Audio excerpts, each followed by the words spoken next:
Alhamdulillah alladzi amarona bil jihadi fi sabilillah wa nahana 'anil jihadi fi sabilit taghut. Asyhadu an la ilaha illallah wahdahu la syarikalah wa asyhadu anna Muhammadan abduhu wa rasuluh, amma ba'du. Pemirsa Persis TV channel yang berbahagia, alhamdulillah pada hari ini kita dapat membersamai para pemirsa untuk berbagi, untuk sharing ilmu, mudah-mudahan memberikan manfaat bagi semuanya. Pada kesempatan ini kita akan mengkaji, membahas hal yang berkaitan dengan kita tentang manusia. Manusia adalah makhluk yang diistimewakan oleh Allah Subhanahu wa Ta'ala dibandingkan dengan makhluk-makhluk yang lainnya yang Allah ciptakan. Di antara keistimewaan manusia, secara fisik, manusia diistimewakan oleh Allah dalam bentuk fisik, dalam bentuk penciptaannya, sebagaimana tercantum dalam surat At-Tin. A'udzubillahi minasyaitonirrajim. Laqad khalaqnal insana fi ahsani taqwim. Sungguh kami telah menciptakan manusia dengan fisik yang terbaik. Di tempat yang lain juga Allah mengistimewakan manusia dengan derajatnya yang diunggulkan dalam surat Al-Isra ayat 70. Walaqad karramna bani Adama. Sungguh kami pun telah memuliakan, menempatkan derajat yang tinggi, dimuliakan oleh Allah bani Adama, yaitu para turunan Adam ini. Kemudian keistimewaan lainnya adalah manusia juga makhluk yang Allah tetapkan peran dan tujuan manusia hidup di dunia ini. Jadi manusia adalah makhluk yang ditargetkan hidupnya ini harus punya tujuan dan harus punya peran. Surat Al-Baqarah ayat 30 menjelaskan bahwa manusia diperankan oleh Allah sebagai khalifatullah fil ardh, menjadi pengelola, menjadi pemimpin, menjadi manajer bumi, untuk mengelola bagaimana bumi ini dipimpin, kemudian dikelola. Kemudian pada surat yang lain, surat Al-Bayyinah, bahwa manusia selain punya peran sebagai pengelola, sebagai pemimpin alam, juga manusia oleh Allah ditetapkan harus memiliki tujuan yang jelas, yaitu wama umiru illa liya'budullaha mukhlishina lahuddin, bahwa manusia diperintahkan hanya untuk beribadah. Maka tujuan manusia di dunia adalah untuk beribadah, perannya sebagai khalifah kemudian diunggulkan oleh Allah baik secara fisik maupun secara psikisnya. Namun di sisi lain, manusia yang dengan tuntutan-tuntutan tadi, manusia memiliki kelemahan-kelemahan sebagai bentuk ketidaksempurnaan manusia sebagai makhluk. Dalam surat Ar-Rum ayat 54, bahwa Allah menyatakan Allahul ladzi khalaqakum min dha'fin, bahwa Allah menciptakan kalian itu lemah. Artinya kalian tidak banyak memiliki kekuatan, tidak dapat melakukan untuk hal-hal tertentu. Di ayat lain surat Al-Balad ayat 4, laqad khalaqnal insana fi kabad, Allah telah menciptakan manusia dalam kesulitan. Artinya manusia tidak dapat melakukan sendirian, tidak dapat melakukan serba sendiri, tapi ada kesulitan sehingga tidak akan mudah bagi manusia untuk mencapai keinginannya secara sekaligus. Di surat lain An-Nahl 78, bahwa manusia memiliki kelemahan apa? Yaitu manusia la ta'lamuna syai'an. Manusia ketika dilahirkan, ketika diciptakan oleh Allah, dilahirkan banyak tidak tahu tentang hal. Sementara tuntutan tadi dia harus menjadi hamba Allah, beribadah kepada Allah, menjadi khalifah. Tapi di sisi lain manusia dengan kekurangannya, lemah, kemudian tidak memiliki kekuatan, banyak menghadapi kesulitan, kemudian tidak banyak tahu.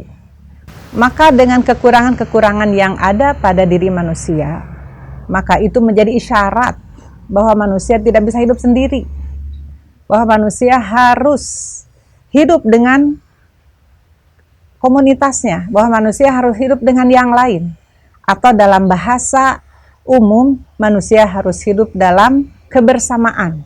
Manusia harus hidup dalam kelompok, yang dalam istilah lain disebut berjamiah, hidup dalam berkelompok. Sehingga kekurangan-kekurangan itu akan tertutupi. Ketika manusia lemah, ada orang yang membantunya. Ketika manusia tidak banyak tahu, banyak orang yang memberitahukannya. Sehingga untuk mencapai tujuan sebagai hamba, untuk mencapai tujuan sebagai khalifah, dengan sendirinya akan memberi kemudahan-kemudahan ketercapaian kepada tujuan itu. Ketika manusia telah memenuhi kekurangannya atau menyempurnakan kekurangan-kekurangan tadi dalam hidup berjamiah, dalam hidup berkelompok, lalu seperti apa seharusnya kita menjalankan hidup dalam kelompok itu? Kita memiliki uswah hasanah, memiliki trendsetter yang sudah pasti, sudah jelas, yaitu Rasulullah Shallallahu Alaihi Wasallam. Maka pada kesempatan ini kita pun akan menggali bagaimana cara hidup berjamiah ala Rasulullah. Bagaimana ketika hidup kita bermasyarakat dengan menjunjung tinggi contoh dari Rasulullah Shallallahu Alaihi Wasallam. Maka bagaimana cara Rasulullah mencontohkan kepada kita hidup berjamiah, hidup dalam kelompok yang dicontohkan oleh Rasulullah. Ada beberapa keterangan yang menjelaskan bagaimana kita hidup berjamiah. Yang pertama, cara Rasulullah hidup berjamiah digambarkan dengan sholat berjamaah. Sholat selain sebagai ibadah bagi kita manusia yang dicontohkan oleh Rasulullah, juga ada hidden, ada yang tersembunyi dari praktek sholat berjamaah, yakni menggambarkan, mencontohkan pada kita bagaimana hidup dalam masyarakat. Karena sholat berjamaah adalah sholat yang dilakukan tidak sendirian. Sholat berjamaah adalah sholat yang dilakukan dalam kelompok orang. Nah, dalam gambaran sholat berjamaah, ini sekaligus menjadikan uswah, menjadikan ilmu kepada kita bagaimana kita hidup berjamiah. Melihat dari amaliyah dari sholat berjamaah, ketika sholat disebut berjamaah ada manakala dilakukan dalam banyak orang, kemudian yang salah satunya menjadi imam dan yang lainnya menjadi makmum. Kemudian melakukan gerakan-gerakan sholat. Ketika imam harus memulai, kemudian bagaimana makmum selanjutnya, dan itu dikawal dengan aturan dalam tata cara salat berjamaah. Maka dari konteks salat berjamaah ini memberikan gambaran pada kita bagaimana ketika kita berada dalam tengah-tengah masyarakat. Dengan cara Rasulullah tersebut, ini sudah menunjukkan pada isyarat pada kita bahwa ketika kita berjamaah atau kita berjamiah, maka harus seperti berjamaah, yaitu ada pemimpin, ada yang dipimpin, dan ada aturan sebagaimana sholat berjamaah. Ketika imam takbir, baru makmum takbir. Itu adanya aturan yang menyertai kepada berjamaah itu. Maka dalam hidup pun berjamiah bukan hanya sekedar kumpul-kumpul orang, tetapi harus ada unsur di dalamnya pemimpin, yang dipimpin, dan aturan. Ini dikuatkan dengan sebuah hadis, apabila ada 3 orang ya yang sedang bepergian, maka fa'amiru ahadakum, angkat amir salah satunya. Ini dalam konteks bepergian 3 orang. Bepergian itu konteks yang sifatnya sementara. Tapi apalagi kalau dalam konteks yang selamanya.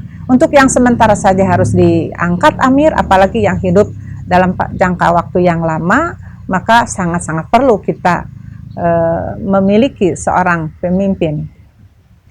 Selanjutnya, bagaimana cara Rasulullah berjamiah? Dalam hadis yang lain dikatakan dari Ibnu Umar, hadisnya sahih, Innallaha la yajma'u ummati ala dhalalatin. Sesungguhnya Allah tidak akan mengumpulkan manusia atau tidak menganggap manusia itu ada dalam satu kumpulan. Sesungguhnya Allah tidak menganggap umatku ada dalam kumpulan ala dhalalatin, apabila kumpulan itu mengusung, apabila kumpulan itu membesarkan urusan-urusan kesesatan, menyebarluaskan urusan-urusan ketidakadilan atau urusan-urusan kesesatan. Walaupun jumlahnya besar, tapi yang diusungnya adalah kesesatan, maka Rasulullah mengatakan la yajma'u, tidak dikatakan dia sedang ada dalam kumpulan. Berdasarkan hadis ini, maka logikanya bahwa ketika seseorang atau kumpulan manusia dalam sebuah kumpulan, maka harus mengusung al-haq, harus mengusung kebenaran, harus ada dalam konteks kebenaran. Apa yang dimaksud dengan al-haq? Al-haqqu min rabbik. Kebenaran itu adalah sesuatu yang datang dari Allah. Yang datang dari Allah adalah agama, al-Islam. Fala takunanna minal mumtarin. Maka janganlah kamu menjadi orang yang ragu dengan kebenaran itu. Jadi, dapat dipahami dari hadis ini, ketika seseorang ada dalam hidup berjam'iyah yang berjamaah, dikatakan berjamaah manakala di dalam jamaah itu menyebarluaskan, membela al-haq, membela agama Allah, menyebarluaskan Al-Quran dan As-Sunnah. Wa man syadza, dan barang siapa yang mengucilkan diri, menyendiri, tidak masuk ke dalam sebuah kelompok, sadza ilan nari, maka dia akan menyendiri nanti sampai menuju ke neraka. Artinya, hadis ini menjelaskan bahwa kita tidak boleh menyendiri. Karena jelas dengan kekurangan yang tadi tidak bisa manusia bertahan dalam kesendirian, artinya tidak memerlukan bantuan orang lain.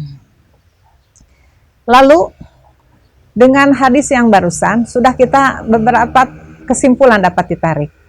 Yang disebut ala Rasulullah berjam'iyah itu adalah satu, adanya kepemimpinan atau adanya sistem.